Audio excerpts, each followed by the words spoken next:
Welcome to the Let's Ride channel. This is MTC, and today I am riding my Kaabo Mantis Pro. It is the 24.5 amp hour version from FluidFreeRide. And just a few details about this scooter as I start to get going here. It's dual motor. Each hub motor is rated at 1,000 watts. It's run by a 27 amp 60 volt controller, so this is a 60 volt scooter. Top speed is 40 miles, and top range is 45 miles depending upon rider and settings used. At least that's what is claimed per the specs. Now I myself, on probably the hottest day we've had here, was able to actually hit 44 miles per hour on the speedometer,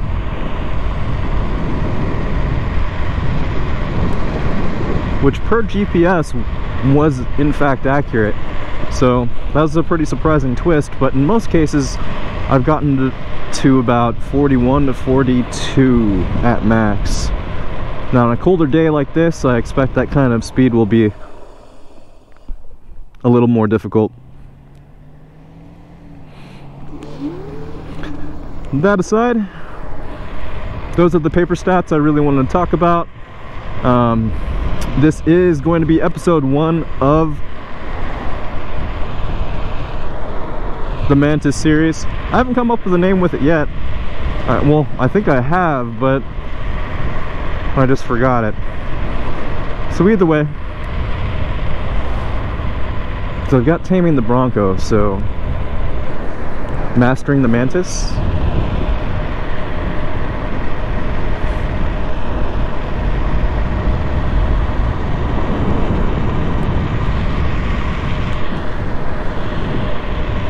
I would like to talk about the things that I love and hate about this scooter, and there are plenty.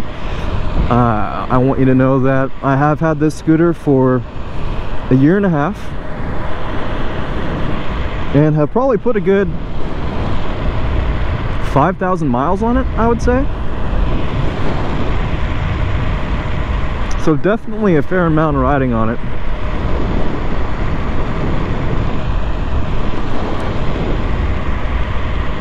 And so the good,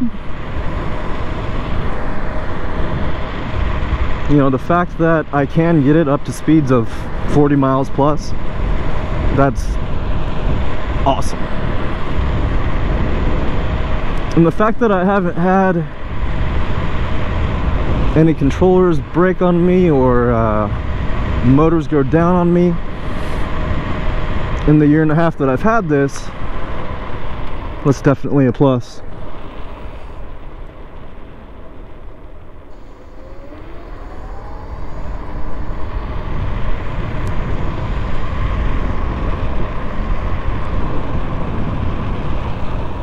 Reliability, I would say, even with the issues that I'm going to talk about, for the most part over a year and a half, this has been a very reliable scooter for me. I have had one catastrophic failure, and multiple issues with tubes. But aside from those, there's a reason why I still ride this scooter even when I have something like the Bronco. For one, I love how nimble it is as well. And maybe not for one, this is like, you know, the second or third thing that I've actually liked, but this is not scripted at all this time, so I was hoping I could actually get through this video since I know this a bit more. But it's very nimble. I actually have tires that are a little smaller than the OEM tires that allow me to actually carve quite a bit more than I had been able to before. So that's been a pleasant change, although it's unfortunate how it came about.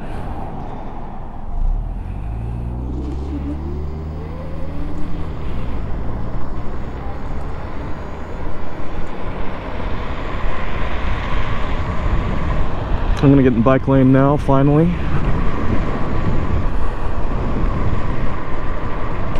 And I'm only cruising at 30 right now. I want to actually save some battery for the way back.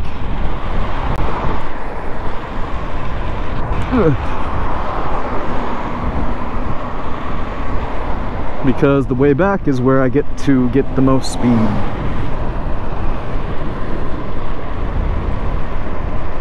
Now I am going to the Sammamish River Trail.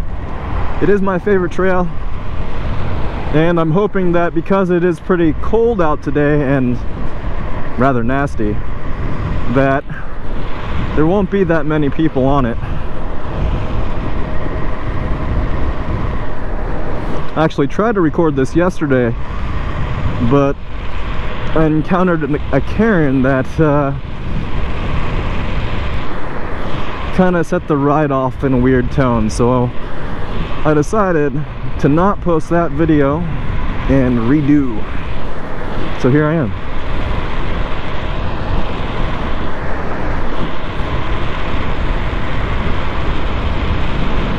And don't worry, it was nothing big. It was just like one of those situations where like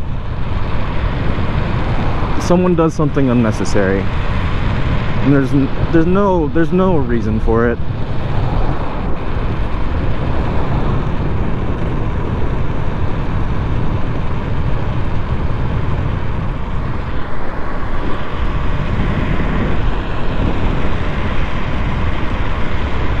Other things I love, aside from the top speed, the acceleration actually feels pretty smooth.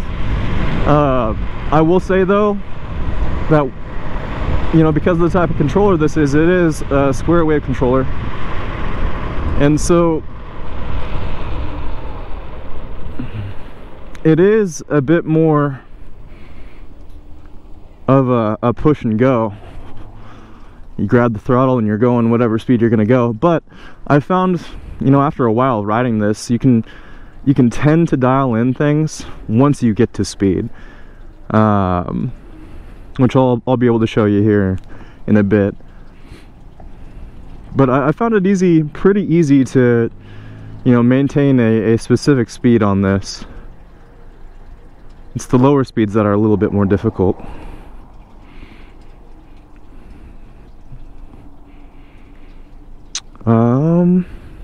I think the final thing I'd really talk about in regards to this scooter is going to be the weight. It weighs 76 pounds, which when I purchased this I felt was not that bad of a weight for something with this kind of power, and I'd still lean that way. I'm sure there are new scooters currently that have the same kind of power and are lighter because of, you know, different alloys and carbon components and etc. But at the time, a year and a half ago, for what you got out of this, you know, $2,300 to $2,700 to buy this thing wasn't too bad. Nowadays, if you actually want to purchase this, you have your option of going to, and I mean the specific model, so the 24.5 amp hour one. You have your option of going to FluidFreeRide. I think right now it's $2,300, and that's $2,300 in US. Otherwise, from Voro, you can get the upgraded special edition, which, why wouldn't you, for actually cheaper. I think right now it's $2,200 at Voro Motors. So if you're interested in this scooter, I'd definitely go there. But I would have to say that as of right now, there are so many scooters that are around this class of scooter that are cheaper at this point that I can't really justify spending more than the $2,200 on this. So I definitely wouldn't go with Fluid at this point in time, and I'll talk a bit more about them and why from this point on. So what initially attracted me about FluidFreeRide was their touted customer service. You know, everyone said FluidFreeRide had great customer service, so initially I found that to be accurate. Actually, every issue I had with my scooter, they sent me replacement parts, no problem. And I'll tell you, there were a decent amount, mainly due to the axle bolts or the hex nuts coming undone, even with a fair amount of Loctite on them. So they gave me those for free, and the caps for free as well, which were nice. So really no huge issues when I first had this within the first 6 months, aside from, you know, the random tube issue, pinch flat, what have you. I would say overall, as far as, you know, flats go, I've gone through 10 tubes in a year and a half, and that to me is pretty abnormal. Now, I could have used a repair kit, but I chose not to. However, the issue to me was actually trying to find the proper tubes that fit this thing, because all the tubes pretty much that you find online for it are generally at about a 45-degree angle, as opposed to the 90-degree angle the OEM ones came with. So this overall would lead to a lot of issues with tubes being seated improperly,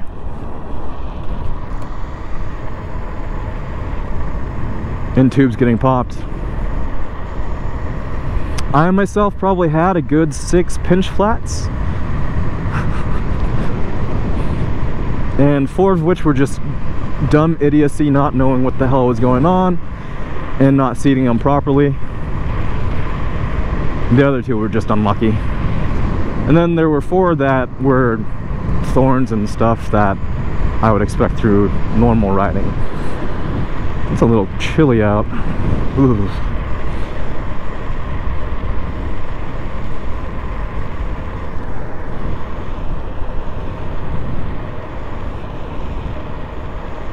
Along with the tubes, finding OEM tires was difficult.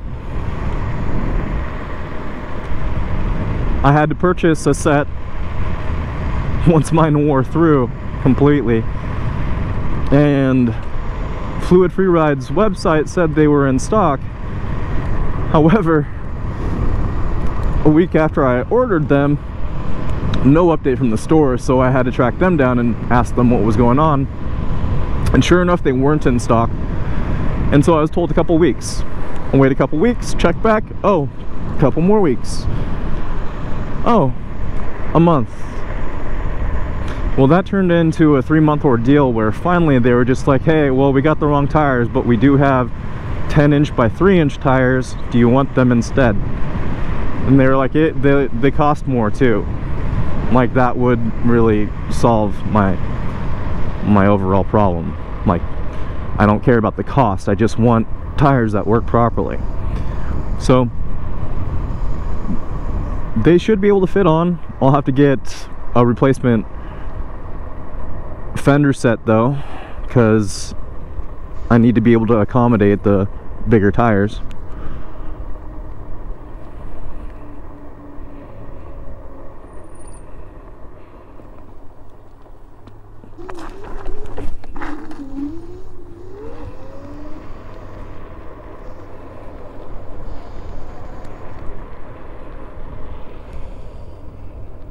So that's why I'm riding on tires that are a little skinnier than the OEMs. But as I stated, it kind of turned out to be a pleasant surprise, because I'm actually a bit more nimble on them now, which is really nice, especially compared to riding around the Bronco for like hours on end. It feels good to have a scooter that you can just rip around on and have a little fun.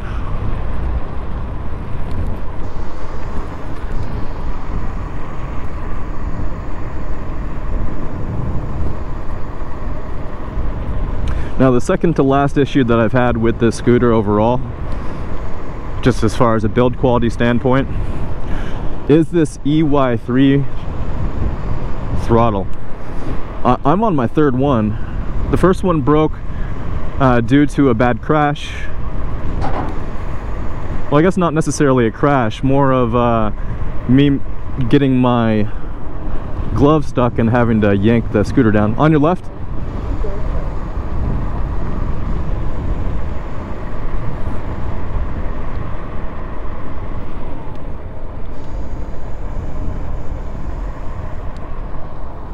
I don't know what that guy was saying, but I don't care.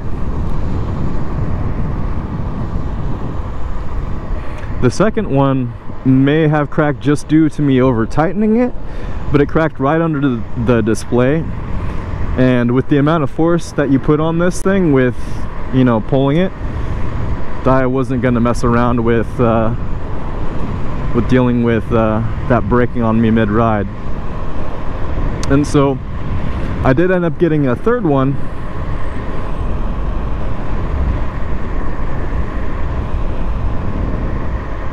And I'm gonna actually repair the second one just in case, you know, this one bites the dust. Which it feels like with my luck is just a matter of time. But I feel like with where I've got it positioned at this point in time, I've given it its best shot. The only thing is, putting it like this makes it so that I actually have to angle my brake lever down pretty far. So definitely something I have to get used to, but nothing I would knock against the scooter. That's just more of a rider preference.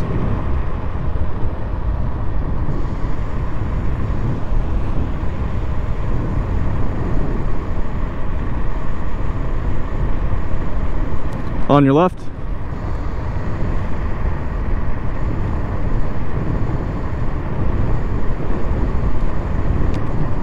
On your left.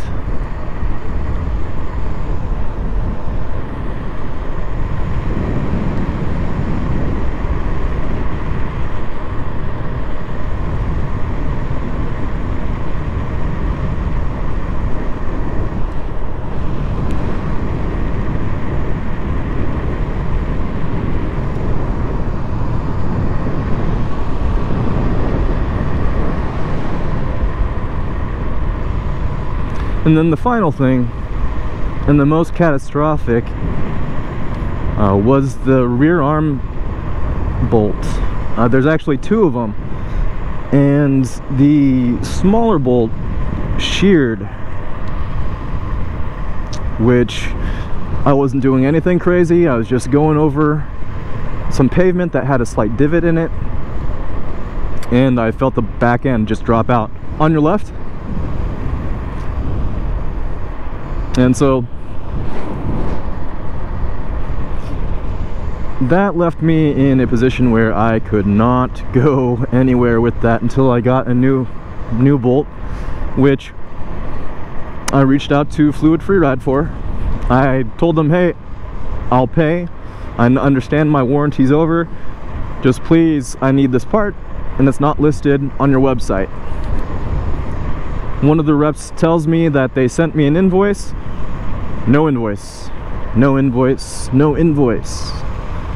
And so I ended up picking up the part off of eBay, and unfortunately it seems it's a little long, or I didn't align it properly, which I will know soon, because I'm actually, the reason why I wanted to do this ride series now is because I plan on a rebuild of my Mantis here very, very shortly. I'm going to take it all apart, replace the parts that I know need to be replaced, and go from there.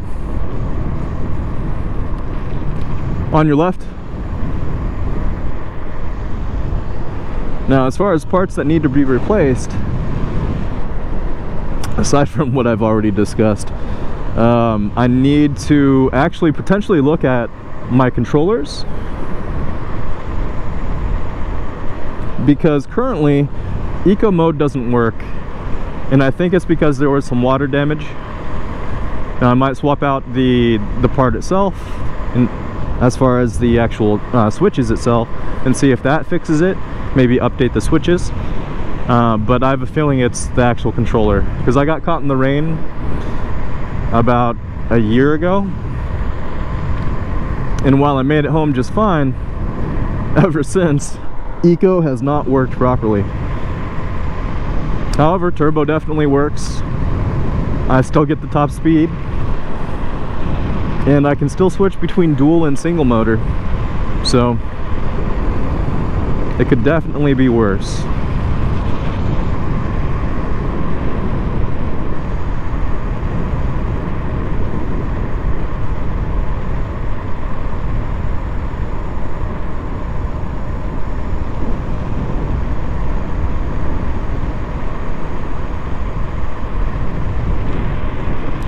Alright, I'm probably gonna start teeth chattering if I don't put my sleeves down, so one moment here. Gosh, I knew I should have. One time I don't actually wear my riding jacket. I am wearing my full race helmet though still, so while I might get spine damage if I crash, my head should be okay. But hey, you know, if the spine stops, then you're totally screwed.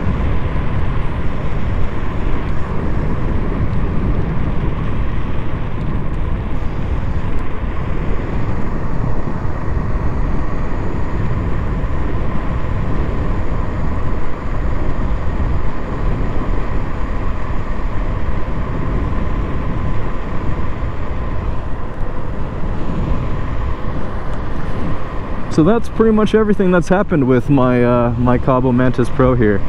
I will say at this point in time, I am still able to get about, I would say 30 to 35 miles if I really baby things.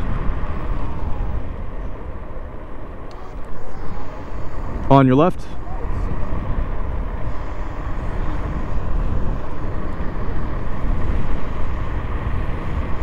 But, you know, if I'm riding as hard as I can on this thing, maybe 20 miles, 25 if I'm lucky.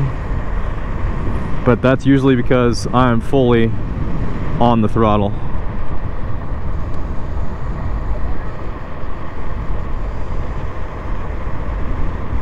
And there's still more people on here than I thought there would be.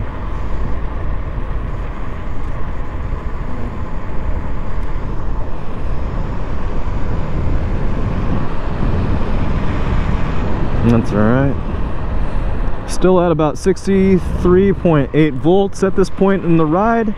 I did start at 67 volts. Actually, no, sorry, I started at 68 volts. I swear, depending upon how this scooter is feeling, my charger tells it that it's done at either 68 or 67.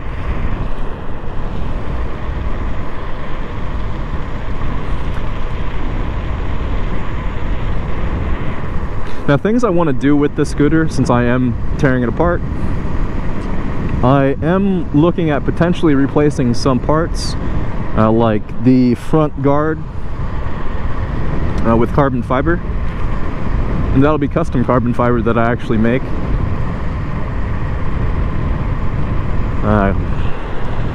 Hoping to do molds of a couple of things actually, but I want to make this lighter if I can. On your left.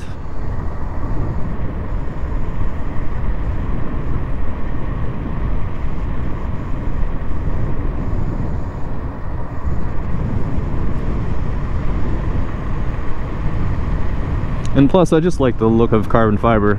I've got a pretty good idea for it.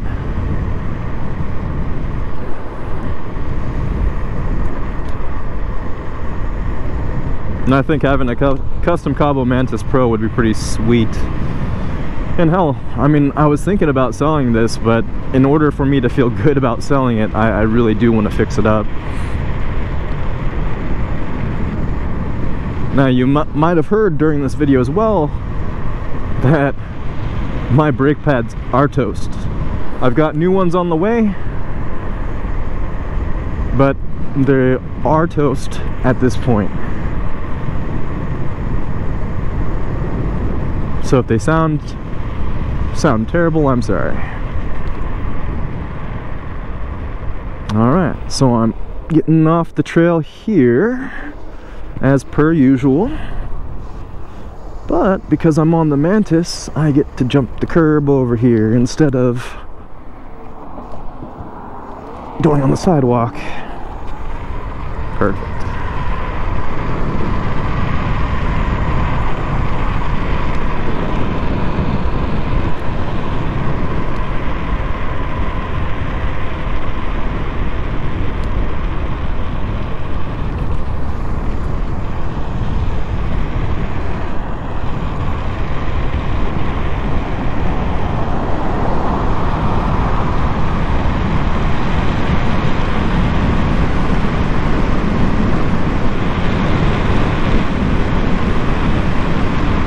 Using this car as a lead car.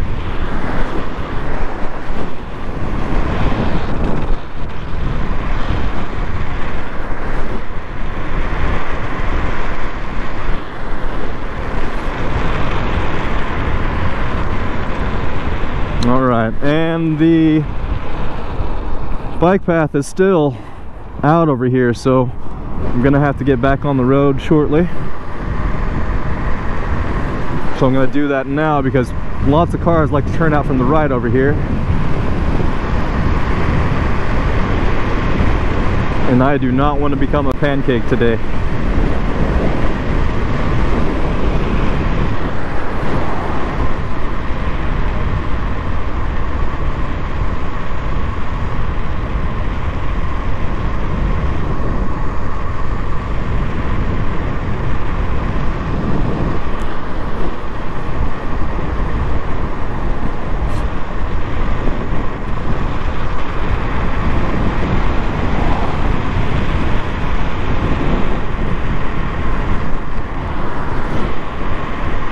Now, while I'm on these straightaways, I'm going to get more into a riding stance so I can try to max out the speed that I'm getting. If it doesn't come up well on the camera or doesn't look good on the camera, I'm sorry. But I want to try to keep up with traffic as much as possible.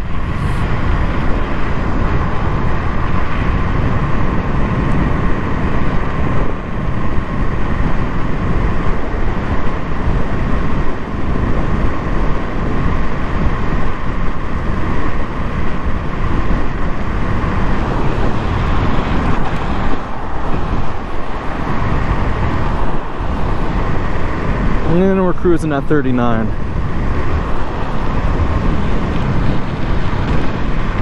Not unexpected on these colder days.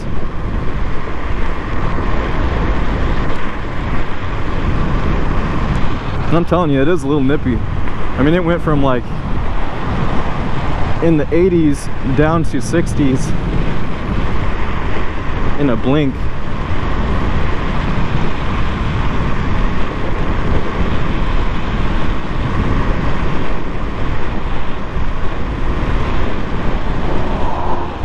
Well, looks like we're getting 40 again. That's good. I like that.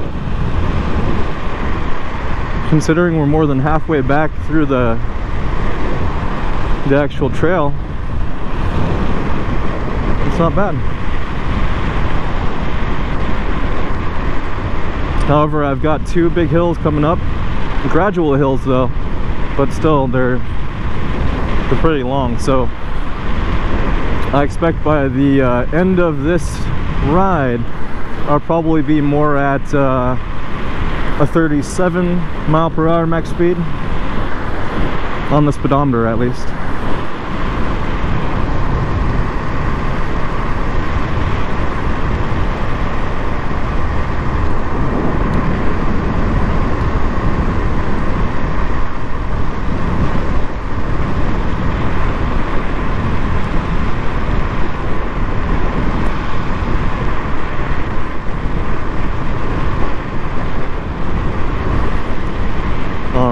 And as I probably state in every video that I go along this route, this bike path ends here very shortly.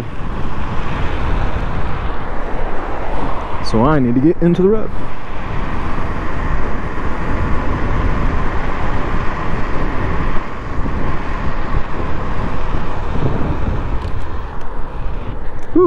my e-brake went off. I hate when that happens.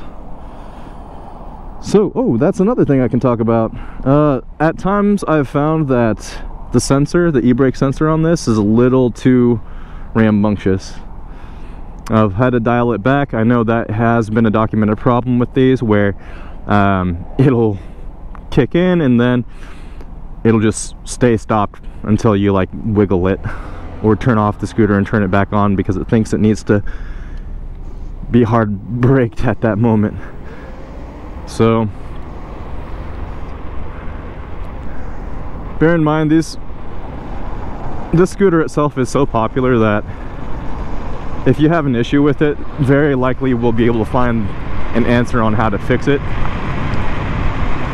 just by searching Google. That's what I don't like about a lot of the more no-name scooters. When they break, you don't know where a good resource is to fix it yourself. And because these are already in a specific niche, like, it's hard to find anyone that will repair them as well, like a repair center. So I know in the Seattle area we have a couple.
Oh, looks like a car accident. How does that even happen? Oh. Jesus.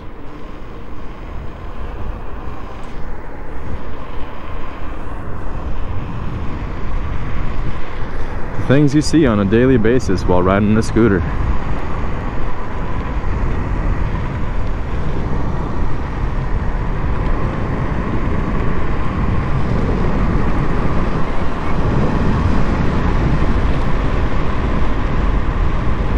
Now I gotta expect police officers to be probably on their way to this accident if that was called in, so probably shouldn't be going 40 on a street like this.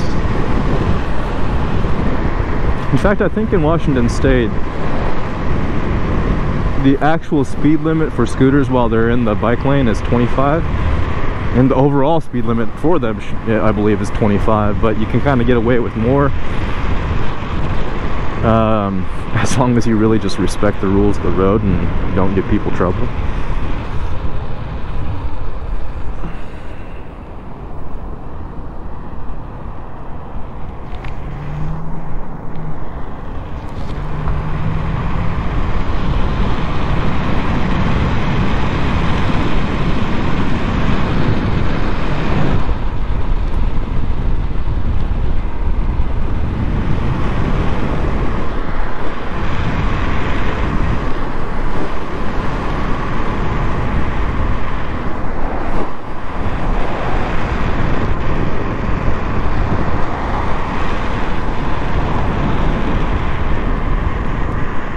starting to rain.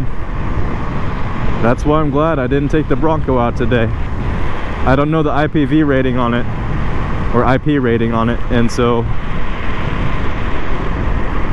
I would rather get that waterproofed first before I take it out into rain.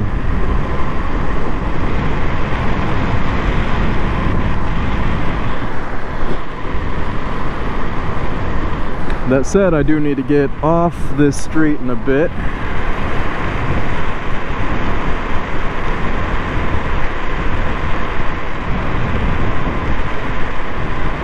Which means taking a left here.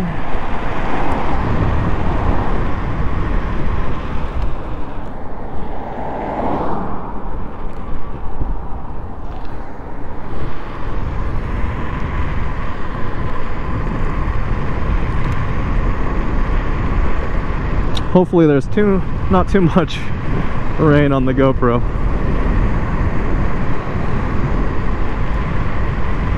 But if there is, oh well.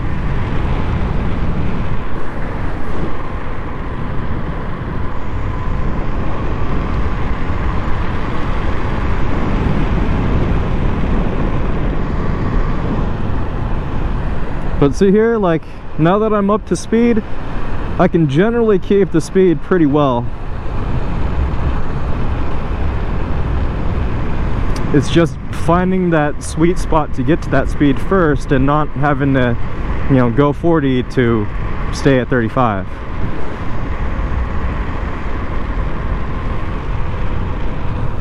Which I guess is a bit more overstated than probably the sine wave debate is.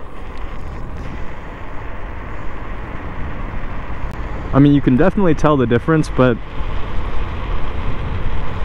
I think the biggest thing with sine wave versus just standard square wave is the efficiency of the speed that you're getting. And I think the problem that I have with sine wave, even though I love it, is that pulsing. And I want to try another scooter with sine wave controllers to confirm if that's the reason for the pulsing. I believe it is, but I don't have the technical knowledge to really truly be able to prove that or understand the the technicals behind it. It's just my uneducated guess based upon riding this scooter almost every day for a year and a half, and then experiencing a sine wave controller for the first time. Because, you know, these types of batteries are definitely something I have familiarity with too, with vaping. And I've used both, you know, 18650s and 21700s for that purpose, and even bigger batteries, in fact. And when it comes down to it, they all have their own characteristics of how power is drawn and how it's used, etc., etc. And I think that the pulsing that's coming off of the Bronco is just more or less a function of that. Whether it's a bad pairing between controller and motor, or whether it's a bad pairing between the type of batteries used in the controller, is what I'm really curious about. But anyways, as it's raining, I'm gonna go ahead and end this video here. I'm already cold, but let's see. So I'm at 60.4 volts. I've been riding for 43 minutes, it looks like, and I've gone 20.6 miles. On this charge at 60.4, I can get this down to 50 volts before hitting low voltage cutoff. So still a decent amount to go, but you can do the math for yourself and figure out how much miles I have to go on this. But one day when I do the full review on this, I will go over more detailed information. But that said, again, this is a Let's Ride. Wow, what a What an outro to a video, buddy. It's Friday. Give me a break, guys. This is MTC with the Let's Ride channel. Thanks for joining me on this ride. If you liked what you see, please drop a like and subscribe. I'd love you for it, or even just a comment. You know, if you want to share your passion with me, like I'm sharing my passion with you, please do.